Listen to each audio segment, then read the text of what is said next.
Is it more like you're just like, I've been seeing this person and there's an assumption made by both parties. We're together now. I know for me, I just said it. Okay, so like, you're my boyfriend, or there hasn't ever been like an official talk.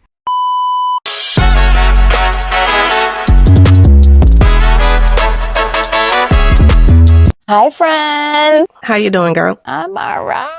I'm hanging in there. Aren't we all? So let's jump right in. In a recent episode, we were discussing Roe v. Wade and how that impacts dating going forward. And then one of the things that came up in the conversation was discussions that one would need to have with their partners. Sort of like in a continuation of that, you had posed a question to me about like, what are the critical things to discuss with a partner once you realize that the relationship is getting serious?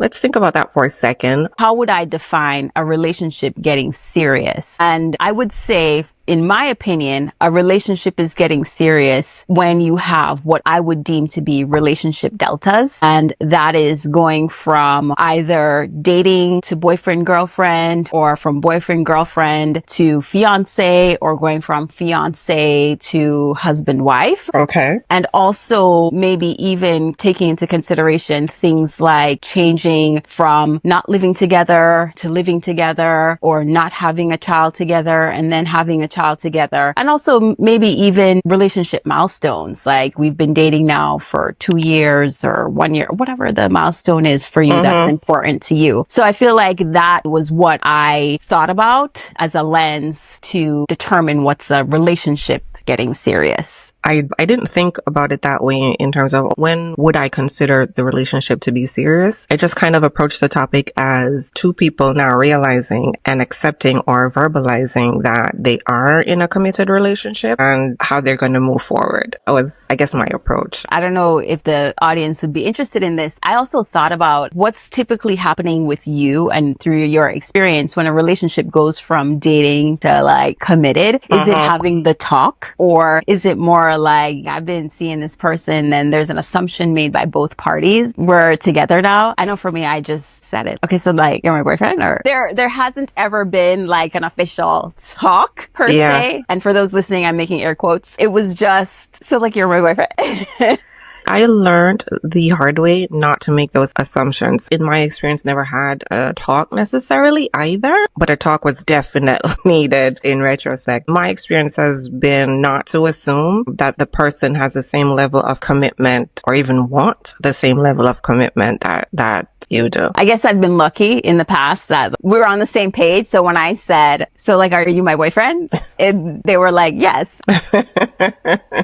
But anyway, because I was looking at this through the different lenses of how relationships get serious, I think I use that to sort of rank the different things that I would want to talk about. So for me, I would say the first thing that I thought about is having a discussion about intimacy and sex. I have the same thing. And the reason I thought about that actually was because for me, intimacy takes into consideration affection and all those kinds of things. And I know that I'm not from a family of people who are terribly affectionate. And so one of the first things that I typically talk about with a partner or a significant other is the fact that affection comes very difficult to me. I often don't necessarily have the cues when it comes on to certain aspects of affection. And so I try to make that clear because I think that people can have their feelings hurt if they are super lovey-dovey or expressing their feelings freely and you seem to be stoic. And that doesn't come easily, not just in romantic relationships, but even in platonic relationships. Like if I hadn't seen you for a long time and we met in person,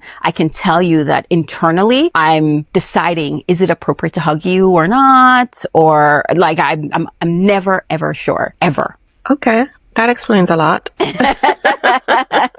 Because that calculation is always going on in my mind, it would be really important for me to talk about that at the onset of any relationship delta, as far as I'm concerned. I have the same thing on my list, but in a different sort of way. The expectations for sex and intimacy as it relates to how frequently. So say as a delta, we now move in together. What are the expectations for sex and intimacy then? How frequently do you think you would want to have sex? Okay. Yeah. No, I think that's a good important conversation to have. Yes. Granted, I think that how often maybe from the male perspective, how often they would want to does not necessarily equate to how often they can, because as men, that's the Dr. Bella lens, thinking about it medically. Not necessarily, but for some men, when they get older, the performance goes down, and that's just biology. But only a medical person would even consider that. I never thought about that. Especially if you have high blood pressure and you take blood pressure meds. But yeah, I think that kind of just having an understanding of, if we are living together, what's your expectations for sex and intimacy, having a conversation about what each of our expectations are, and finding common ground where that is concerned. I agree with that. I thought about this simply because of what's in pop culture right now. So when you think about the Cassie and the Diddy case and just his very peculiar proclivities, also establishing boundaries, right? What are things that I'm comfortable doing and that I'm just absolutely not comfortable doing, and making sure that those things are crystal clear so that there's never any sort of ambiguity in about what you're okay with or what's okay. What's, what a red light and what's a green. And also, in order for you to, I guess, keep it spicy, you have to be willing to have conversations about where you're feeling bored, or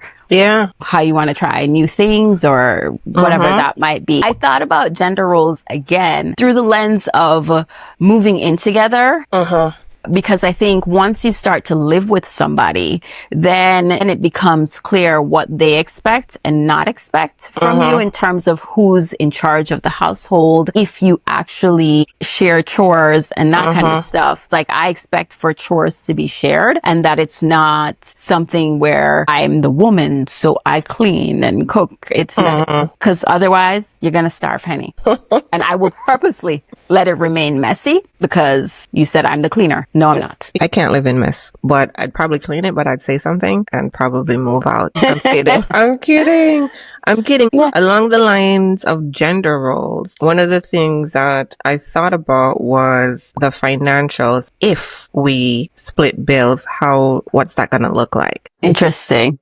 Yeah, because I don't know if I care one way or another. I'm saying that now because I'm not splitting bills with anybody. It's difficult for me to honestly say how I would feel about that situation, because I've never been in that situation where I live with a partner and then we have to discuss finances and figure out who is going to pay for what, or if the gentleman is more comfortable paying for everything. Right. If that's the case, I also don't want to be reduced to the role of just doing chores around the house and stuff like that. You know what I mean? So yeah, I would want to have that conversation beforehand, along with like who's going to pay for stuff, along with how we're going to split the chores. I classified finances in a completely different category, so it's interesting to see that you thought about them under gender roles. Because traditionally that's how it's assigned. The man pays for everything. Or I don't know what people are doing, because Gabby Union was in the spotlight for a hot minute because she said that she splits her bills 50-50 with her husband, right, who makes exponentially more money than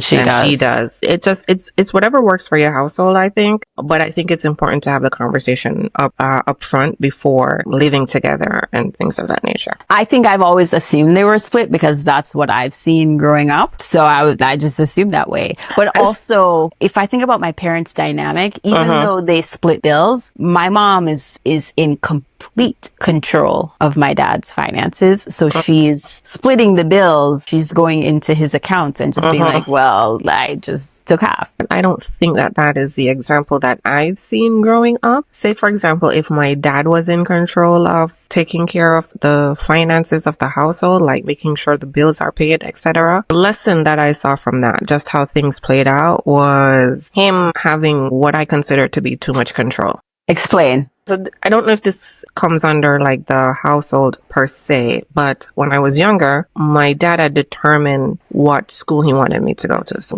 back home we have like a prep school, or primary school, which is the equivalent of elementary school here or whatever, right? Yeah. And he determined that he wanted me to go to this particular prep school. And my mom's told me this story many times, but I can't remember if she said that he paid the first school fee. He's going to take care of my education, Right. As an expense. And then they had a disagreement and he decided that he's not paying anymore. Interesting. Yeah. And so the option was to either pull me from the school or figure out a way to continue to pay it. And prep school, as you know, is not cheap. Correct. I looked at that dynamic and what I learned was that I don't want to be in a predicament or a situation or a relationship or a partnership or whatever you want to call it, or marriage, where if somebody decides that, you know what I mean? Like if they want to change the circumstance, they have the full control of changing the circumstance. Yeah. And then in that regard, now I can't figure out how to move forward because maybe I hadn't budgeted for that or whatever. That's what I mean by like too much control. Because if you decide that, then you're going to stop paying XYZ bill after we'd agreed that this is what you're going to do. It limits what I can do moving forward. Maybe this is what I ought to say. I want to be able to pay all the bills if I need to, but I want you to pay them so I can keep my money for myself and buy what I want to buy. You know what the funny thing is for me? Like, my mom has always said to me, I should always make sure that I am able to pay for myself. And I think I've taken that advice to heart. And so even if I had a partner who was like, I will pay all the bills, I find that triggering a little bit. And it makes me uncomfortable. I don't know. It feels like you're removing my independence. And I don't like that. I don't like it at all. So I'm in agreement with you about shared finances. That was going to be the next one for me. And I would just say making sure that you discuss and clearly understand where you stand about finances. And I pooled finances with work, discussing work and finances, because I know that there are some in relationships that I've had in the past, like let's say your partner texts you, I receive a text at 9:00 at night, like, are you at home? And I'm like, no, I'm actually at work. And having to explain, like, when it comes on to my work, no matter whether I'm working for myself or working for the man, tunnel vision, tunnel vision, tunnel vision. And I'm going to work really hard. And so laying the expectations for that and wanting to understand if we're in a season in our life as a couple where we're going to just, if you want to be a partner in whatever it is that you aspire to be versus whatever I aspire to be, understanding that at certain seasons in our relationship, we're going to work hard at that. And therefore, if you're coming home late, me being understanding of that, and if I'm coming home late, you being understanding of that as well. So just being clear. And then how does finances in particular, are you saying that because the goal is to make money? Is that where you're okay. Yeah. I see what you're saying. Yeah. So in line with that, similar to what you just said, is just asking about professional goals in general. That would kind of depend where the person or what season they are in their life. So if it's not, even if he's a CEO, like, okay, so like what's your 5-year plan look like? What's next? Yeah. For your career. Because I think those things are super important, and whatever that decision is will most likely impact the relationship and or family if if that's where you are in that stage of your commitment. So asking about about professional goals, I think, is an important topic to have. Yes, I agree. 100%. The next one for me, going maybe from girlfriend to fiance, is thinking about or having a discussion about family and family planning. Maybe even going from girlfriend to fiance is too late to have that conversation, because if you're with somebody and they want kids and you don't want kids, I think it's important to communicate that as soon as possible. Early. Which is why, as an onshore chica, I always say I'm onshore, darling.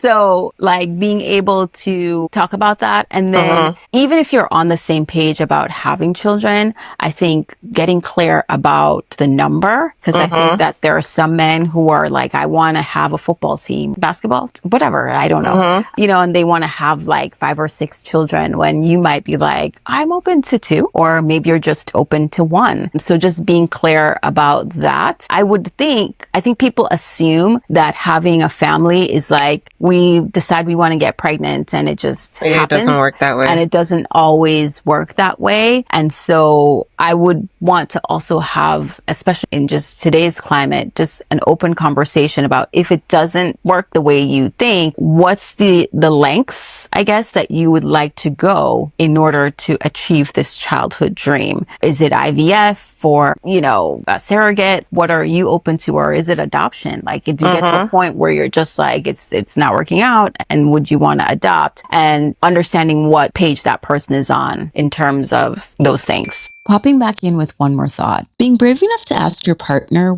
would they still want to be in a relationship if it turns out that biological children are medically not an option? Now back to the episode. I 1,000% agree that you need to have those conversations. I think a lot of times you enter into a relationship not even really imagining that there might be fertility issues. So I don't necessarily think that conversation would come up naturally for people in general. I don't necessarily think that people enter into these situations thinking that there will be a problem. Yeah, there will be a problem. We could say that now, I think, because we've lived a little, and so knowing what we know now. And also, I don't know if it's something with America, but I feel like even young women in America seem to be having an issue with fertility. It's something the water here, or something the food. I don't know. But I've heard of really young people and middle-aged people, older people, whatever you want to say. Like, everybody seems to be having some sort of experience. You're hearing it more and more now, you think? Yes. And I wonder, the counter that I would give to that is that if people are just perhaps becoming a little bit more comfortable speaking about issues like that now, and not that it's necessarily the stuff we consume here is absolute poison. I'm not going to debate that, but I wonder if also people are just becoming a little bit more comfortable talking about those issues now, considering a lot of rights are being stripped away from us as women, just left, right, and center. You know what I mean? That's true. Along the lines of what you said about talking about family and wanting kids and how many kids, I would take it, I guess, a step further back and discussing the thoughts on marriage. So I don't necessarily think I'm pressed per se to be married, but just having a committed partnership, I think that would suffice. So I guess having that conversation about what the person feels about being married, if that's important to them, if that's what signifies commitment to them, I think having those conversations too, even before you get to the family, or maybe around the same time you get to the family and kids and all that, I think that's very true. And I think thing to discuss. We often just assume that everybody wants to get married and they don't. Yeah. So I struggled with, it was 2, and then I tried to make it 1 because I think that they're closely related. And that for me is talking about family values and traditions as well as religion. And the reason I couldn't take them apart is because I think that your religious beliefs or religious dogma can actually affect your family traditions and your values. 100%. So they're just one beautiful pair in my mind, because I think about, I've dated people who are not Christian, and being mindful of their different religious practices and how that will affect your relationship even before you get to marriage. Somebody who celebrates Ramadan, or Jewish people have lots of different holidays, high holidays, regular holidays, and like just different things that they're doing, and just things that affect affect your marriage as well. You know, what you do for Christmas versus not. Do you celebrate it? I have an uncle who's married to someone who does not acknowledge or celebrate Christmas at all. And he's been brought up his entire life with Christmas. And even like dating somebody who is like, I'm atheist. No, that's where I draw the line. That is where I would personally draw the line. That is where I would personally draw the line. No, I'm not dip on that one. If you have vastly different religious beliefs, I'm not necessarily certain how you make that work. And it definitely will impact the relationship and how you want to, you know, raise your kids. So yeah, I definitely agree that that's a super important conversation to have. Last one on my list has to do with where the person wants to live long term. Given the fact that if I'm speaking about myself now in the present and I have a child, where I live is super important because where he will be able to get educated plays a huge role in where I would decide to live long term. That's the last one for me. So guys, we want you to weigh in. Tell us some of your critical topics that you want to discuss with a partner. Do you agree with the things that we think are critical to talk about? We'd love to get your perspective. But I would say there's one thing that I did not have on my list and I wasn't sure if it was worthy of being on the list. And I also didn't know how to classify it. And that is having a conversation about how we would disagree, because listen, how they handle disagreements. Yeah. If you're gonna be condescending or feel like you're gonna, you know, be able to get up in my face, no, it's never gonna work. So I would love to maybe establish a framework for that, or like, and let you know what my triggers are, right? So if you're gonna scream at me or no, it's never going to work. That was just something I thought about. I don't know if it was a top 5 thing, but I was like, that definitely, because you're not going to talk to me any type of way. I believe that different circumstances bring out different sides to people. And if you ask me how I would deal with an argument between us as friends, I will tell you what I would like to be able to do. But in the heat of the moment, depending on whatever the disagreement is, I don't know if I would stick to the things that I told you I would like to be able to do. So I feel That's like fair.